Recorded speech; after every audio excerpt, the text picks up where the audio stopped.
You hit the goal, got the promotion, closed the deal, reached the milestone, and within days, maybe hours, the satisfaction evaporated. You're already looking at the next mountain to climb, feeling like you haven't actually arrived anywhere. Marcus Aurelius understood this trap better than almost anyone. Marcus Aurelius wasn't a philosopher by choice. He was born into Roman nobility in 121 AD and groomed from childhood to inherit an empire. At age 17, he was adopted by Emperor Antoninus Pius and designated as successor to the throne. By 40, he became Emperor of Rome, the absolute apex of worldly achievement in the ancient world. Unlimited wealth, total political power, command of the greatest military force on earth. If ambition could satisfy a human being, Marcus should have been the most content man alive. Instead, his private journals reveal a man grappling with profound dissatisfaction. He spent his reign fighting wars on the frontier, dealing with plagues, managing betrayals, and wrestling with the emptiness that comes from achieving everything society says should make you happy. His meditations were written in military camps, late at night, trying to make sense of this paradox. The core principle Marcus kept returning to was something the Stoics called phantasia kataleptike, often translated as objective impression or accurate representation. But more literally, it means learning to see things as they actually are, not as your desires paint them. Marcus writes, "Strip away the legend that encrusts things. Everything you pursue exists only in your judgment of it." What he's diagnosing is the way ambition distorts perception. We don't want the promotion itself. We want our fantasy of what the promotion will finally make us feel. This creates a cruel mechanism. You pursue the goal believing it will deliver lasting satisfaction. You achieve it. The fantasy collapses into reality. The promotion doesn't fundamentally change your inner experience, so your mind immediately generates a new fantasy attached to the next goal. The target keeps moving. What makes this philosophically profound isn't just that it's true. Modern psychology confirms this as the hedonic treadmill. It's that Marcus identified the exact cognitive mechanism. We're addicted to the fantasy, not the achievement. We're chasing something that doesn't exist in the form we imagine it. The first technique is what I call future memory rehearsal. Before pursuing any goal, Marcus advises imagining yourself having already achieved it, in vivid, unglamorous detail. Not the Instagram version, the actual Tuesday afternoon 3 months after you got what you wanted. Here's the mechanics. Take your current ambition. Close your eyes and project yourself 6 months past achieving it. What does a random Wednesday feel like? You've had the title for half a year now. The congratulations stopped. What problems remain? What new annoyances emerged? How does your actual daily experience differ from the fantasy? Example scenario. You're pursuing a senior director role. Do the exercise. Future you has the role. You still have morning meetings you dread. Your inbox is larger. You have more direct reports, which means more personnel problems. The status feels normal now. What you notice is that your happiness level is roughly the same. What this does is collapse the fantasy before you waste years chasing it. You might still pursue the goal, but now you're doing it with accurate expectations, not inflated ones. You're not attaching your fundamental well-being to an outcome that can't deliver it. This doesn't kill ambition. It redirects it. You start pursuing goals because they genuinely interest you or align with your values, not because you've unconsciously convinced yourself they'll finally make you feel complete. The second technique is distinguishing between up to us and not up to us. The Stoic dichotomy of control applied specifically to ambitious pursuit. Marcus constantly reminded himself that outcomes are never fully within his control. Process is the mechanics. For any goal, make 2 lists. Column 1, what actions are entirely within your control to execute, regardless of circumstances or other people. Column 2, what results depend partly or entirely on external factors. Be ruthlessly honest about which is which. Example scenario, you want to grow your business to 7 figures this year. Column 1 might include shipping a product every month, reaching out to 50 potential clients weekly, improving 1 skill per quarter. Column 2 includes hitting exactly 7 figures, getting featured in major press, having clients say yes at your desired rate. Here's where Marcus's insight becomes practical. Pour your emotional investment only into column 1. Those are your real goals. Column 2 items are preferred outcomes, but they're not where your satisfaction lives. You execute column 1 with full intensity, then practice radical acceptance of whatever results emerge.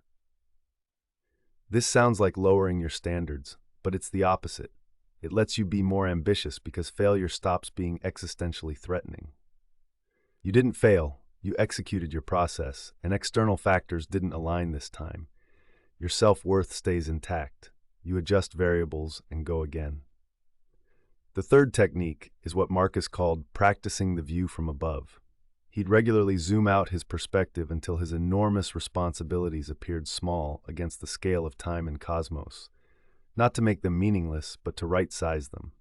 The mechanics. When you notice yourself getting consumed by ambition, that tight feeling where the goal starts to feel like everything, do this exercise. Mentally, zoom out in stages. See yourself in the room, then the building, then the city, then the continent, then the planet, then the solar system. Then do it temporally. This moment is one of millions in your life. Your life is one of billions happening right now. All of this will be forgotten in 200 years. The deals you're stressing over, the status you're chasing, the competition you're obsessing about, dust. Example scenario. You're fixated on whether you'll get invited to speak at a major conference. Your ego is completely wrapped up in it. Do the zoom exercise. From the view of your whole life, this is one email, one weekend. From the view of history, the conference won't exist in 50 years. Neither will the people judging you. What this creates is not apathy, but proportion. You return to the moment with the recognition that this matters, but not infinitely. You can care about the outcome while simultaneously knowing that your worth and peace don't hinge on it. That's the unlock. Full engagement without existential attachment. The common pitfall is thinking this philosophy means you should stop being ambitious. People hear acceptance and detachment and assume Stoicism is advocating mediocrity. That you should stop wanting things, stop trying to improve, settle for whatever life hands you. That's exactly backwards. Marcus wasn't a passive emperor. He spent decades fighting to preserve Rome, improving legal systems, dealing with massive challenges. He didn't stop being ambitious. He stopped outsourcing his happiness to his ambitions. Massive difference. The point isn't to want less, it's to want differently. To pursue goals from a place of genuine interest and values alignment, not from a place of inner lack, desperately hoping external achievement will fill it. One leads to sustainable drive, the other leads to misery, regardless of outcomes. Real Stoic ambition looks like this. You care deeply about your work and pursue excellence intensely. But your mood isn't dictated by quarterly results. You feel pride in execution, not just outcomes. You can lose and be disappointed without being destroyed. You can win without needing a bigger win immediately. Here's how this all synthesizes into something you can actually use. Marcus spent his entire reign as emperor managing the tension between worldly responsibility and inner peace. He couldn't just abandon his duties and become a monk. He had to lead armies, make life and death decisions, handle betrayals and setbacks.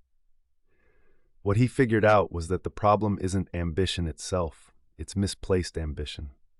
When you pursue external markers believing they'll deliver internal states, you've set up a trap. The external will never be enough because you're asking it to do something it can't do. It can't make you feel worthy. It can't make you feel complete.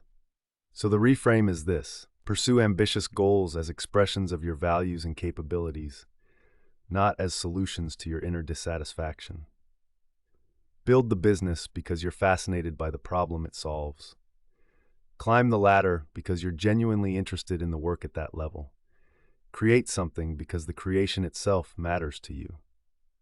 When you operate from that place, success and failure both become information rather than verdicts on your worth. You're not any less ambitious. You're just finally aiming at targets that can actually be hit. Internal excellence and alignment, not external validation that will never satisfy. Marcus proved this was possible. He remained intensely engaged in difficult work for decades without losing his center. The journal he kept wasn't written from a place of achievement high or retirement wisdom. It was written in the arena, reminding himself daily how to do this. That's what makes this philosophy so practical for ambitious people. It's not theoretical.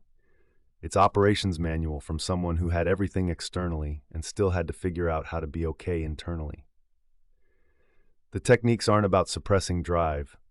They're about liberating it from the tyranny of never being enough.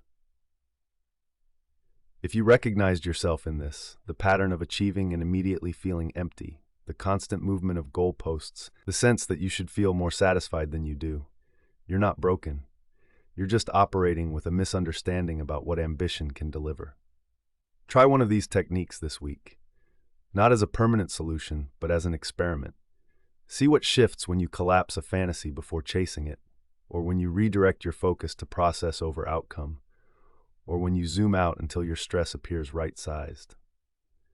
This work doesn't happen once. Marcus reminded himself of these principles daily for decades, because the mind constantly forgets and reattaches to outcomes. But each time you remember, you get a little better at pursuing what matters without sacrificing your peace. I'll see you in the next one.